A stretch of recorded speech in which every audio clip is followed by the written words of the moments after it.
Hello students, welcome to Aspirated Education Point. You know, this is our channel which we have opened during the lockdown period, and I have been teaching you principles of programming using C. So as per the schedule, today is our lecture on array. So our point of discussion today is array. As you are already acquainted with basic control structures, data types and all these stuffs, I have covered them in practical session 1 and practical session 2. So we will now move into the next data type, that is array is a derived data type, you can call it, or you can call it as a, in some books you can find it is also user defined. But basically it is derived data type because it is obtained from the primary data types. Okay, that is why it is a derived data types. Now, what is an array? To understand an array, we must know that why we need arrays. What were the limitations in the earlier chapters regarding data types, regarding declaration of variables? There must have been certain limitations. To overcome those limitations, we need to know what an array is, or that is why the array came into existence. Now, what kind of limitations can arise which can lead to an array declaration? We will see this. Now, what are the limitations? Suppose, let's take a problem. We want to take 10 numbers from the user as input.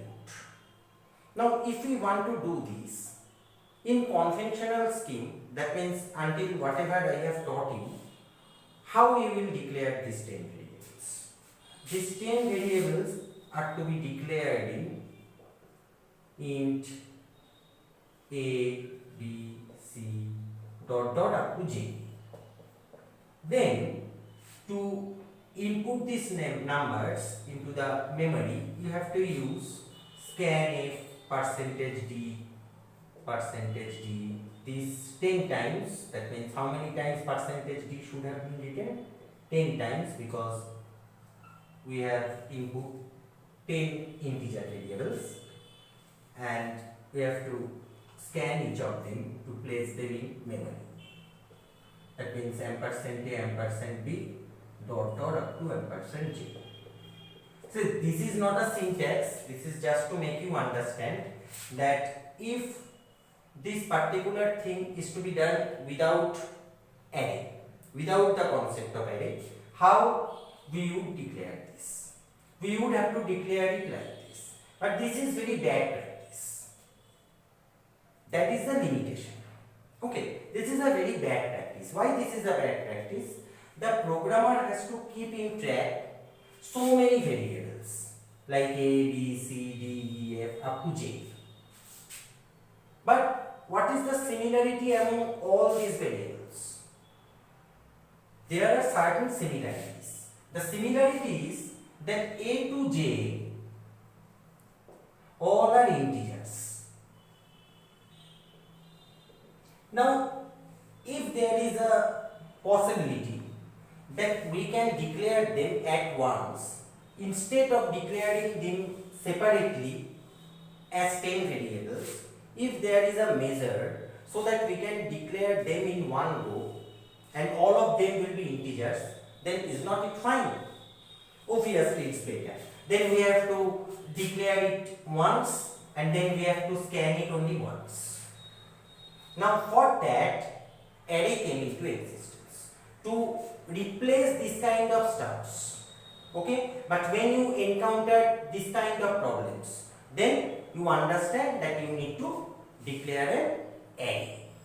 Now see how we declare this, but means equivalent to this 10 variables declaration, we can declare the array as int a10. Now, instead of declaring this as int a, b, c, d, e, f, g, h, age up to 10, we can declare it as int A10. Both things are same. Why? Because this means that array is derived from these 10 integer variables. Array is derived from these 10 integer variables. That is why this is an integer array. This is an integer array. Now you can ask me then, how are the values of A, B, C, D, E, F up to J stored in this array? This is very simple. This number, okay, whichever is decayed in third bracket, that is the array index.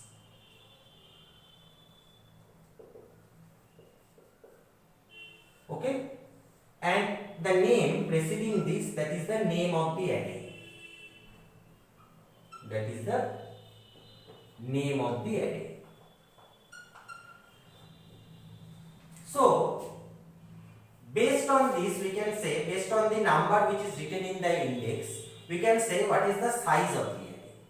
The size of the array is 10. Now, if I convert this into memory, okay, then you know integer is expected to take 4 bytes. So, whenever you declare A10, that means that array is expected to take 4 into 10. That is 50 bytes, 40 bytes, right?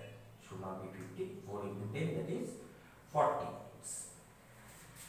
Now, if in this declaration also A, B, C, D, E, F, G, H, I, J, these 10 variables would have taken 10 into 4, 40 bytes. And similarly, the array is taking, since the size of the array is 10, since the index number is 10, we should multiply it by 4 because one integer variable is expected to take 4 bytes. If in some architecture it is 2 bytes, then the total size would have been 2 into 10, that is 20. Okay, and since all the variables are integer, so this array is of type integer. Now, how these values are stored? That is the next question. Consider the array in memory as something like this. Okay, now since the size of the array is 10, let's divide this rectangle in 10 parts. 1, 2, 3, 4, 5, 6, 7, 8. I think 1, 2, 3, 4, 5, 6, 7, 8, 9. Okay, one more division is required. So let's divide it into 10 parts. Now A10 means it will hold the values from A0 to A9. Remember, from A0 to A9. So array of size 10 will hold the values in locations A0, A1, A2, A3, A4, A5, 6, A7, A8 and A9. That means what? It is capable of holding 10 integer values. Like int A, B, C, D, E, F, G, H, I, J was holding 10 values, this array will hold 10 values. Now whatever values are being placed within this or inputted within this array will be placed here. Suppose I have placed the first 9 natural numbers. So it should be 1, 2, 3, 4, 5, 6, 7, 8, 9, 10. In fact 10 natural numbers because the array is of size 10, so it is capable of holding 10 integer numbers between 1 to 10. And now if you refer this, then for your understanding you can easily find that A0 is holding 1, A1 is holding 2, A2 is holding 3, likewise A7 is holding 8, A9 is holding 10. So isn't this equivalent to declaring 10 separate variables? So A0 is same as declaring A, A2, A1 is similar to declaring B. So this complexity we can easily avoid by declaring an array. But remember, to declare an array, the condition is that all those variables within the array must be of same data type.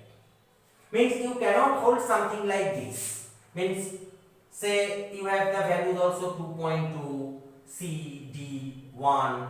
So it is not possible that A0 will be holding 2.2, A1 will be holding 2, A3 will be holding C.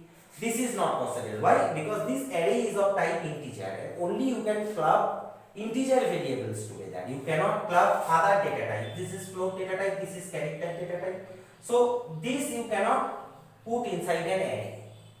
For this we need some other data type, other derived data type, which you will learn. Okay, that is structure.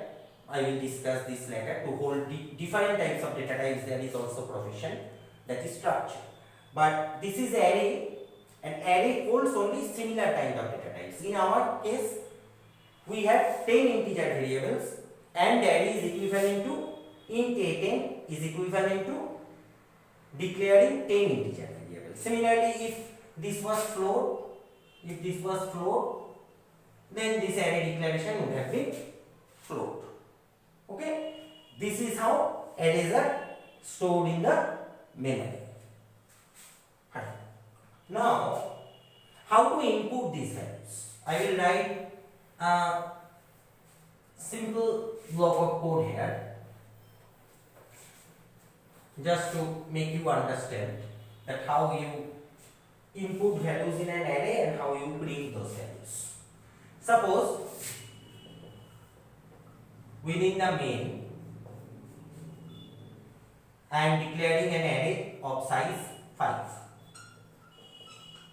And remember, to traverse the element of an array, okay, you need some intermediate variable, or you can take some iteration variable. Okay, let's declare it as I, because you know that like for loop used to do, you have to use some for loop to actually iterate through the values of the array elements, that is from A0 to A4, because whenever the size of the array is 5, that means it is expected to hold values between A0 and A4, and that is why we need an iteration variable or an intermediate variable just to traverse through the array. So let's write one printf statement.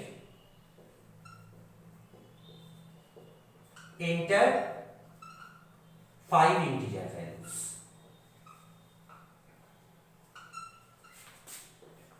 So I am asking the user to enter 5 integer values. Now, where will those values be stored? Those values must be stored within this array. These 5 integer values must be stored. So to do this, to input this number within the array, we must run one for loop. For I equal to 0, I less than 5, I plus plus, okay, scanf percentage d ampersand ai. Now what happens? After execution of this for loop, all the elements will be placed. How? Again I am drawing that to make it very clear to you. So this time the array size is 5, my compartment size should also be 5. So for I equal to 0, what happens? Percentage d ampersand a0. That means the first number will be incorporated in position a0. Now I will be I plus plus, that is I will be incremented by 1. So the next value will be placed in a1, because the new value of a is 0 plus 1. I started with 0, next value is a1. Then the subsequent value will be placed in a2, a3 and a4. So whatever value, say the user entered 2, 3, 4, 5, 10. So 2, 3, 4, 5 and 10 will be placed in these values, in these compartments after execution of this for loop. So whatever the user has entered, we have already input them in the memory. Now whatever the user entered, those values I want to print in the screen. So we will run another for loop for this, to print this. For I equal to 0, very simple. I less than 5, I plus plus. Now we will use a printf statement. Printf percentage d, okay, comma ar.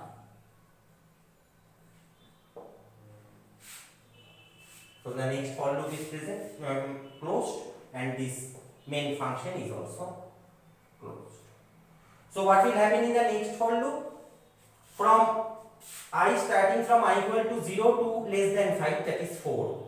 Between 0 and 4, all the values will be printed. That means first A0 will be printed, then A1 will be printed, then A2 will be printed, and if you want to print them in the next line, just put a backslash n after percentage d. That's it. That means the output of this program will be, if the user entered 2, 3, 4, 5, 10, the output of the program should be 2, 3, 4, 5, 10.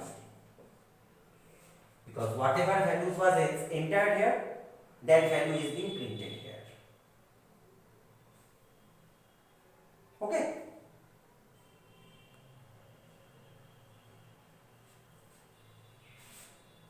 That's it. So there are numerous applications of array which I will show you in the practical class. So let's not go beyond this in the theoretical class, because I have told you the basic concepts. Now I have to show you programs, okay, and I will incorporate the video on practical classes also. So this kind of array will be one dimensional array, because this array is having only one row, okay, and it is not holding multiple elements. Now suppose we need something like this. I am just drawing this out, I hope you have noted. So the array which was under discussion is one dimensional array. Now suppose we need this kind of a structure. Those who are from mathematics, they need to do matrix, okay. So suppose there is a matrix, so there is a structure something like this, okay. So if you want to store this kind of a structure in an array, then you need a two-dimensional array, because one-dimensional array is not capable of storing this kind of structures. So how it works? See, this one will be stored in addresses. Like if I try to index this, that means if these are the number of rows, this is the say 0th row, this is the first row, this is the 0th column. Just imagine, this is the first column, this is the second column. Now how will you mark the element 2? Okay, the address of this is 0, 0. If you consider this as a coordinate system, this value is as per this matrix, this value is the 0, 0th position. Now if you declare some array as Aij, where I is the number of rows, I equal to number of rows and j equal to number of columns, then what is the address? Where will number 2 be stored? This 2, I mean the circled one. It must be stored in location A00. Okay. Likewise, the position of this is, say, I will mark it in some other pen. This position is 0, 0. This position is 0, 1. This position is 0, 2. This position is 1, 0. This position is 1, 1. This position is 1, 2. So if we are capable of holding these in a two-dimensional array, we must declare the array in this way. That is int a I j. Not like this. Suppose we are already acquainted with that what should be the dimension of this matrix. So we can declare it like this. Say A 2 3. That means the number of rows are 2 and the number of columns are 3. Now I must range between I and j are intermediate variables representing number of rows and number of columns. Now I must traverse between, I must start with 0, it must be less than 2. That means I must traverse between 0 and 1. And it is clear from this that I, which is determining row, is having 2 rows. One is for 0, another is for 1. Similarly, j, it must be initialized to 0, then it must be less than 3 and j plus plus. That means j must range from j equal to 0, j equal to 1 and j equal to 2. That means there must be 3 columns, and in our example also we have 3 columns and 2 rows. So if you make this kind of a declaration and then if we run 2 for loops to populate the row and columns in the matrix, then we can easily input the elements within a 2-dimensional array. I think it is clear to you. That means whenever you need to keep the structure like a matrix, then 1-dimensional array is not sufficient, because you cannot track the number of rows and columns using one intermediate variable. You need 2 intermediate variables to track this. Now suppose let's take another example. 1, 2, 3, 5, 7, 9, 8, 11, minus 3. Suppose this is another structure. Now what happens? Now the number of rows and number of columns are same. Okay? So number of columns in the earlier case was also 3, but number of rows was 2.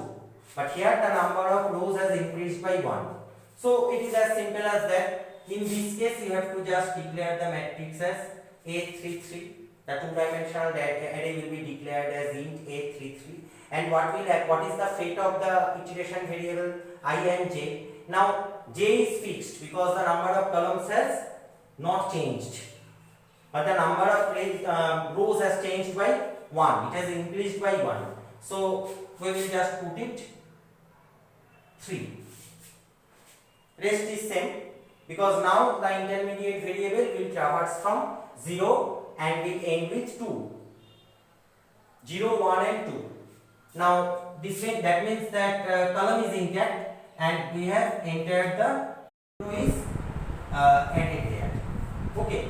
Now remember that the second row I am writing it because I have assumed that the row number is start from 0. Though the number of rows is 3, but still since it has started from the 0th row, I have written it as the second row. But the total number of rows is 3. Why this convention? Because the array location starts at 0. The array location starts at 0. So this is how you implement a 2-dimensional array. Now there are numerous problems which I will show you. I will show you matrix addition problem for implementation of 2-dimensional array, and also 3 or 4 programs I will do in my practical class on array. Okay.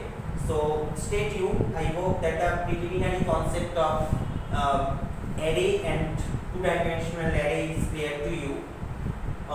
And after the practical classes are conducted, I will post both the videos at a time. So don't skip this one and move into the practical. Both are interrelated. First you study this lecture and then you study the practical lecture. I think that the concept of array should be clear to you. Still, if you have any question, you can always put questions in the comment section and I will try to explain them. Anyways, that was nice talking to you. Hope you will support us in the future also. Thank you very much.